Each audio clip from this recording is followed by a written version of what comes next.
Bien, en este momento vamos a hablar un poco acerca de dos elementos o dos grandes divisiones de lo que sería propiamente para analizar un cuento y que realmente son extensos, ¿verdad? Que sería la forma del cuento, o sea, cómo está constituido. Tal vez habría que decir ¿cómo se llama? Con mucha cautela que no todos los estudiosos de la literatura pues emplean estos sistemas, pero sí la mayoría está de acuerdo que se haga de esta manera, ¿verdad? Aquí faltan elementos de análisis, pero realmente eso se puede compensar pues ya cuando uno ha empezado a ver, ¿verdad? Ciertos elementos, entonces ya después uno ya puede ir desarrollando más criterios y va buscando para poder analizar un cuento, ¿verdad? Un cuento, una narración, un poema, etcétera, ¿verdad? Porque no solamente pues se usa este análisis para un cuento, una novela, puede ser un poema, dije, ¿verdad? También. Bien, entonces empecemos con la forma. También aquí hay discusión acerca de que si digamos propiamente un texto, una narración, una creación literaria se puede dividir, ¿verdad? Y pues dicen algunos, pues no hay ninguna división. La, el texto pues simplemente está totalmente unido. Pero algunos dicen, bueno, pero y entonces necesitamos pues comprender el texto. Y para comprenderlo hay que como analizarlo y analizarlo significa que vamos a tomar los elementos que podamos ver, visualizar dentro de lo que sería un texto, ¿verdad? No todos los textos van a tener todo esto. Por ejemplo, en el caso de aquí yo puse que había un título, pero habrán escritores que no van a poner un título al cuento, pero eso va a ser con el tiempo, ¿verdad? Que ellos van a, a tener cierta libertad para hacerlo, ¿verdad? Mientras tanto, pues cada vez que hagamos una creación literaria, pues necesitamos tenerle un título que es importante. Bueno, una parte de la estructura entonces o de la forma del cuento, la forma es la estructura, ¿verdad? Del cuento. Pues una parte de la estructura es el título. Luego tenemos que la forma pues tiene una estructura externa, una estructura interna. Se puede hablar sobre el género que pertenece el texto que estamos analizando, el lenguaje que usa y el estilo. Como insisto, he dicho, no todos tienen el mismo criterio para este análisis, pero la mayor parte de estudiosos dicen que sí. Bien, la estructura externa está constituido, digamos, por todo lo cómo está dividido el escrito, el cuento, la novela, ¿cómo se llama? El propiamente el poema incluso, ¿verdad? Por ejemplo, aquí creo que tenemos un ejemplo de que teníamos un poema, o el análisis de un poema. Y en ese caso, por ejemplo, dice, bueno, un poema puede estar, en su forma puede estar pues constituido por versos. Hay poemas que tienen 5 versos en sus estrofas. Y una estrofa, ¿cuántas versos tiene? Si están rimados, si tiene una rima sonante o consonante libre. Y luego también tenemos el fondo, ¿verdad? Pero eso lo vamos a ver después. Entonces se puede analizar con estos elementos, ver si cuántos versos tiene, incluso Por ejemplo, en el caso los versos, sílabas, ¿verdad? Si tiene 10 sílabas, tiene 3 sílabas, 4 sílabas, etcétera. Todo eso se ve en lo que sería la forma.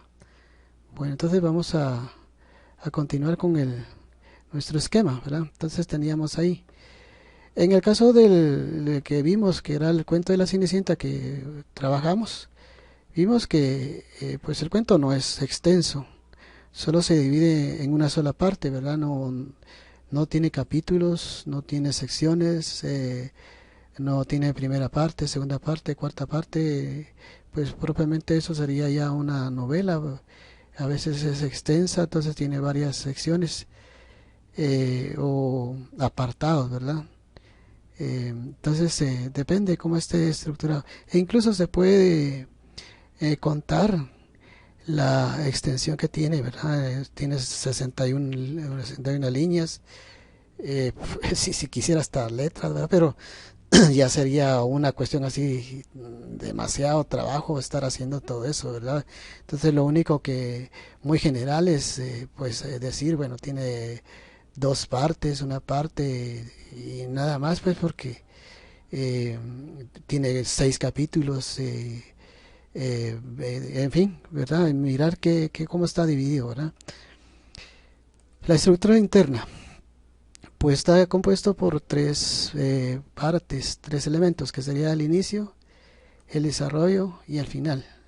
Algunos dicen, pues le cambian aquí el nombre, ¿verdad? Pues dice, pues no dicen inicio, le dicen pues le podrían decir pues planteamiento, ¿verdad? Aquí te podría decirse pues de aquí está el desarrollo, pero de aquí de algunos dicen nudo y aquí el final y otros dicen desenlace, ¿verdad? Pues eso es, los términos nada más son los que cambian, pero realmente el análisis es el mismo, ¿verdad? El género narrativo al que pertenece el texto que estamos leyendo. En el caso del cuento, pues es narrativo. Ahora, en el caso de los poemas, por ejemplo, puede ser lírico, puede ser épico, etcétera, una serie digamos, de géneros. Y los cuentos son un subgénero de este género narrativo. Y los cuentos pueden ser de dos tipos. Uno, propiamente lo que se llamarían literarios, o sea, elaborados por una persona eh, o creación de una persona, ¿verdad? Y populares en el sentido de que, por ejemplo, este cuento no fue elaborado por una persona, si es bien que se le atribuye la organización o la modificación de este cuento a un literato, pues a un escritor, pero realmente era un cuento popular, o sea, un cuento que toda la gente sabía y que este escritor pues le dio modificaciones, ¿verdad? Ahorita no me recuerdo el nombre del escritor, pero eso es lo de menos. Bien, ahora tenemos aquí la otra estructura, es el lenguaje, ¿verdad? Pues aquí se puede hablar de un montón de cosas del lenguaje, ¿verdad? Si está hecho a nivel de párrafos, no tiene pues párrafos, está en un solo en un solo bloque, ¿verdad? Un solo bloque, o si está separado pues por bloques, etcétera, que también tendría que ser una parte como sería la estructura externa, ¿verdad? Pero el lenguaje, aquí más que todo se juzga el lenguaje, y el lenguaje puede ser directo. ¿Cuándo es el lenguaje directo? El lenguaje directo es cuando los personajes hablan. El narrador no interviene ahí, sino que son los personajes quienes hablan. Dice Caperucita, bueno, aquí la mamá le habla a la hija. Dice, Caperucita, anda a ver cómo sigue tu abuelita y llévale esta cesta que le he preparado, le dijo. Aquí ya es el narrador, ¿verdad? El narrador es el que está haciendo este enlace Además le advirtió, no te apartes del camino ni hables con extraños que puede ser peligroso. Bien, entonces aquí la mamá está hablando. Hay un enlace que es el narrador aquí. Pero Caperucita también la habla. Entonces le dice, no te preocupes, que tendré cuidado. Y entonces vemos en los diálogos que mantienen entre la mamá y la hija, a ese el lenguaje que hace que los personajes eh, tengan propiamente voz o hablen en el discurso, en el texto, pues se le llama propiamente lenguaje directo, ¿verdad? Ese es el lenguaje directo porque el personaje eh, pues es el que se expresa, ¿verdad? Bien, ahora tenemos que también como hay distintos tipos de lenguaje pues que se puede emplear en un texto, porque por ejemplo podemos nosotros trabajar lo que serían las figuras retóricas o figuras literarias que podemos ingresarlos dentro del texto y en algún momento también pues muy elaborado el lenguaje, ¿verdad? Que solo los profesionales podrían pues entender. Pero en algún, digamos, por ejemplo, hay cuentos en el cual no tienen esa, esa característica. Y por ejemplo, en el caso de la Caperucita es un lenguaje coloquial, no tiene complicaciones. Y pues como vimos, también se emplea el diálogo, ¿verdad? Habrán otras características del lenguaje que pues ahorita no nos vamos a extender porque el análisis ahorita pues es sencillo y no vamos a meternos más a más análisis, ¿verdad? El estilo. El estilo se refiere propiamente a ese modo de narrar, al modo de poder, qué es lo que se va a pretender, ¿verdad? Y en ese caso se pretende dar un mensaje y especialmente es un mensaje educativo, ¿verdad? Entonces eso es lo que se va a lograr, una narración educativa, ¿verdad? Que es, al final de cuentas, una enseñanza. Este cuento tiene una enseñanza, ¿verdad? Pero eso pues ya lo veremos en lo que se va a llamar el fondo. Entonces entramos a los elementos que sería el fondo. El fondo del cuento. Elementos de análisis del fondo, ¿verdad? Aquí tenemos. Y entonces tenemos los elementos digamos, del fondo, ¿verdad? Los elementos del fondo del cuento. Y entre ellos tenemos el argumento, los temas, el tiempo, el espacio, el narrador, los personajes.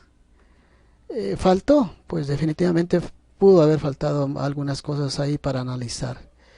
Pero, pero eso se puede ir profundizando, ¿verdad? De acuerdo al interés de cada uno.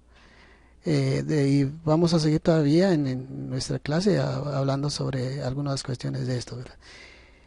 El primer elemento que podríamos tomar, o sea, ya sea que empecemos aquí o aquí, ¿verdad? Pues ahí es indiferente. Pero aquí vamos a empezar con el argumento. El argumento no es más que un resumen del cuento que leímos, o que sí que leímos, ¿verdad? Y entonces hacemos un resumen de todo lo que sabemos acerca del cuento, con tal que quede claro de qué se está narrando, ¿verdad? Qué se narra en el texto, ¿verdad? Porque a veces pues podemos hacer un resumen donde realmente no se entiende de qué se trata, ¿verdad? Entonces es importante saber que de qué clara las ideas de qué se trata el cuento, ¿verdad? Entonces hay resúmenes que propiamente casi se copia el texto y eso no serían resúmenes, ¿verdad? Sino que tratar de que se entienda y que pues no sea demasiado extenso el resumen, ¿verdad? Bien, luego tenemos los temas, ¿verdad? Los temas que es de los que se hablan en el texto, ¿verdad? La cuestión de nuestro cuento, en este caso el cuento, ¿verdad? Entonces veamos aquí, aquí tenemos, ¿verdad? En el tema, pues realmente sería la enseñanza que podemos sacar de ese cuento. Y entonces la primera enseñanza que podríamos tomar del cuento, ¿verdad? Les recomiendo leerlo porque si no se lee no se va a entender también, ¿verdad? Entonces dice aquí, según el análisis que hace este autor, que tomo yo de un autor ahí, dice el mal frente al bien, o sea, esa es la primera oposición que vemos, ¿verdad? Hay un, hay una oposición, la niña se supone que es la persona buena, pues que hace que quiere hacer el bien de ir a visitar a la abuelita, ¿verdad? Y darle pues su comida, etcétera, servirle. Pero hay alguien que se opone a eso, y en ese caso sería el lobo, ¿verdad? Eh, que siempre va a presentarse siempre en la literatura infantil, pues va a presentarse así, ¿verdad? Siempre un malo y un bueno, ¿verdad? En escasas oportunidades, hay un malo, ¿verdad? Pues allá sería otro tipo de literatura en el cual pues el malo puede ganar, ¿verdad?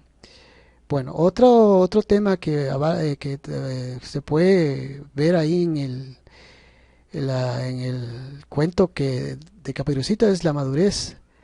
Entonces, ¿qué pasa? Ella no tiene la madurez, o sea, no tiene la madurez. Aquí sería la inmadurez, porque ella no logra pensar el peligro que va a acarrear al no hacerle caso a su, a su mamá. Por eso dice que la desobediencia del hijo, al no hacer caso a su madre, de la hija, podríamos decir, ¿verdad? Entonces, no le hace caso a la madre y tiene consecuencias, pues, ¿verdad? Luego también hay otro tema que aquí analizan, dice la ambición del lobo feroz no se conforma con devorar a la caperucita en el bosque, sino que también lo hace con su abuela. Entonces podría analizarse también eso, pues, ¿verdad? La muerte de Caperucita y la abuela se salvan. Perdón, el tema es la muerte, ¿verdad? Entonces Caperucita y la abuela se salvan al final de cuentas, ¿verdad? Por el auxilio que les da el cazador. Eh, entonces necesitan pues también ahí sí de alguien que les ayude, ¿verdad? Valores morales, tiene una moraleja explícita, no hablar con desconocidos, ese es otro tema, ¿verdad? Ella tuvo problemas porque que se dedicó a hablar con desconocidos, ¿verdad? Se supone que en la época, pues, o en cualquier época siempre va a ser difícil si el desconocido no tiene buenas intenciones, ¿verdad? Entonces, pero claro, saber eso es difícil, ¿verdad? Hay que como ser muy astuto para poder no caer en trampas a veces, ¿verdad? Bien, luego, el tiempo. Aquí en el tiempo hay una serie de cosas. No es tan fácil determinar el tiempo. Bueno, en el tiempo, por ejemplo, si no sabemos la época, ¿verdad? Porque tenemos el tiempo cronológico, que aquí pues por datos de que miramos de cuándo surgió el cuento, pues decimos en la Edad Media. Pero en el cuento no va a decir la Edad Media. Entonces, ¿cómo hacemos para poder propiamente ver que era la Edad Media? Pues posiblemente analizando el cuento. En el caso, por ejemplo, incluso la vestimenta, ¿verdad? La vestimenta, pues vemos que en la Edad Media se usaban ese tipo de vestidos, las caperuzas, ¿verdad? Entonces, todavía tal vez se usan en algunos, con algunas, por ejemplo, en el caso de las órdenes religiosas, etcétera, hay algunas cuestiones que se usan todavía. Entonces, vemos que si nos transportamos al vestido, pues podemos ahí decir, ah, bueno, entonces no es de la época, porque no la niña no usa pues pantalones jeans, no usa playeras, etcétera, sino que usa pues caperuza, ¿verdad? También existe en este relato el tiempo, digamos, gramatical que podríamos decir. Y en ese caso, por ejemplo, eh, podríamos decir que gramatical en ese caso, todos los verbos aquí están en, en pasado. Visitaba, vivía, sabía, eh, quitaba, ¿verdad? Quitaba, encontraba, bueno, aquí llevara, sí, bueno, advirtió, eh, asintió, contestó, tendré, bueno, ya hay algunos en pasado, en futuro, ¿verdad? Tomó, ¿sabes? Todos estos son verbos en el relato, se nota que el autor usa bastantes verbos propiamente en pasado, ¿verdad? Entonces, gramaticalmente usa verbos en pasado. El tiempo lineal también, o sea que aquí también se refiere a las acciones que se realizan en el cuento.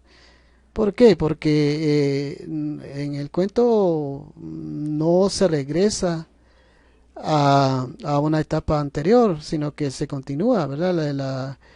Los sucesos van seguidos, no se regresa. Por ejemplo, en el caso de la caperucita, ¿verdad? Por ejemplo, dice, bueno, la niña llevaba la canasta y fue con la abuela y en eso se acordó, o en eso el autor empieza a decir, ah, pero Caperucita al nacer, o sea, ya ahí ya no continúa con el suceso de estar con la abuela, sino regresa a un tiempo pasado, a narrar un tiempo pasado cuando nace Caperucita, pero la intención del autor no es narrar el nacimiento y la encuentro con la abuela, o sea, hacer esos saltos, ¿verdad? Que se puedan, en algunos cuentos sí se pueden hacer, ¿verdad? Lo hacen algunos autores, pero claro, eso es un poquito pues complicado y que tiene el escritor tiene que tener mucha astucia, mucha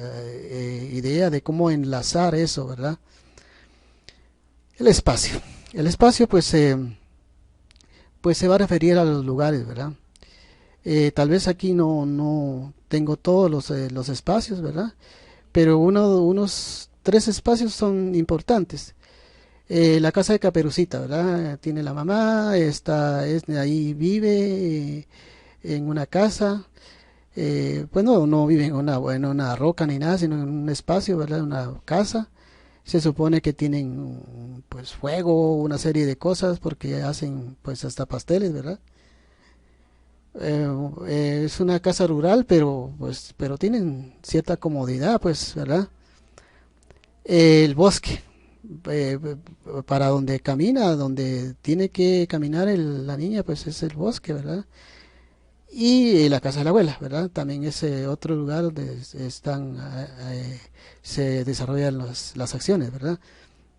Bueno, ahora tenemos la que sería el tipo de narrador. Eh, Aquí, cuando se habla del tipo de narradores, cuando propiamente hay una cuestión, ¿verdad? Puede ser de que yo narre mi experiencia, ¿verdad? O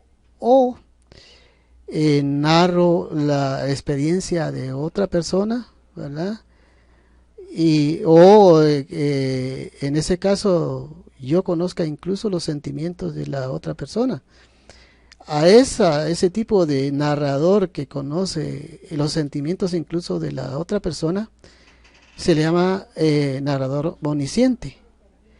Por ejemplo, conoce que el narrador dice que quería mucho, la madre quería mucho a Caperucita, Caperucita quería mucho a la abuelita y la abuela se supone que también quería demasiado a la nieta, pues, o sea, pero ahí no lo expresa el personaje, sino que lo expresa el narrador.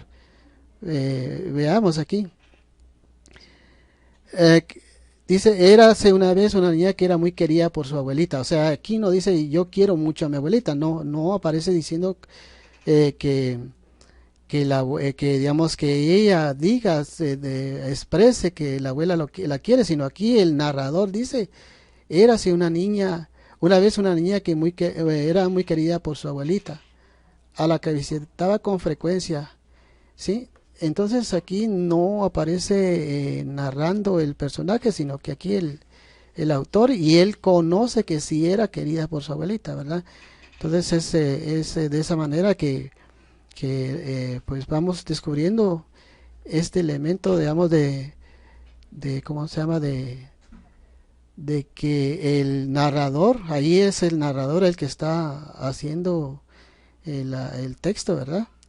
Entonces ese es un narrador omnisciente, ¿verdad? Hay otro tipo de narradores, por ejemplo, hay narrador protagonista, donde se es testigo de las acciones, ¿verdad? De lo que está sucediendo. O me pasó hace años que yo estuve visitando a la abuela y entonces me enfrenté al lobo.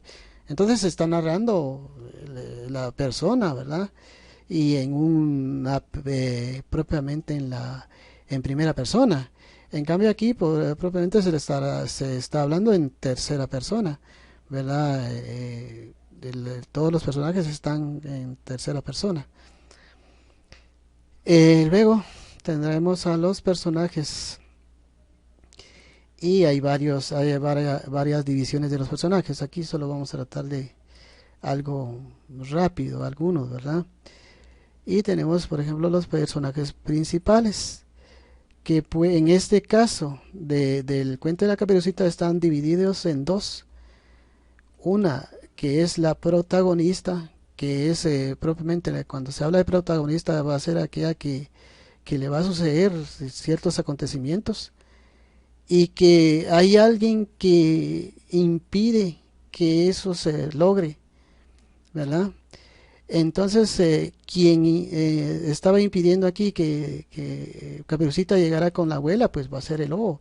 Y en ese caso, ese tipo de personaje se le llama antagonista, ¿verdad? Es el tipo de personaje, ¿verdad?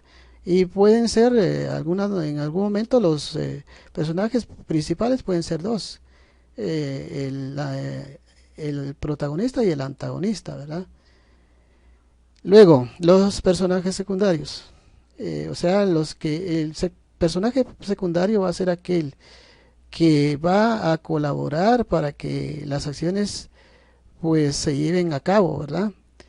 De alguna manera bastante bien, pues.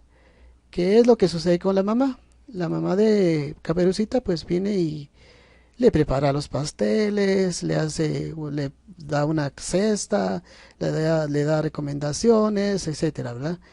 Entonces este personaje colabora con el protagonista. También la abuela, ¿verdad? La abuela pues va a estar esperándola. Eh, Tal vez no se enfrenta al lobo, pero trata de que en lugar de que le pase algo a la nieta, pues asumir la responsabilidad, ¿verdad? Aunque la abuela realmente algunas veces puede suceder como un personaje no muy visto, ¿verdad? Algunos incluso lo, lo clasifican o clasifican este personaje como terciario, ¿verdad? Luego tenemos el leñador, que es otro que colabora para que tenga un final feliz el cuento. Entonces este sería el análisis que nosotros vamos a hacer. El cuento yo pues se los voy a tratar de enviar en el momento que ya lo seleccione para que ustedes hagan este análisis.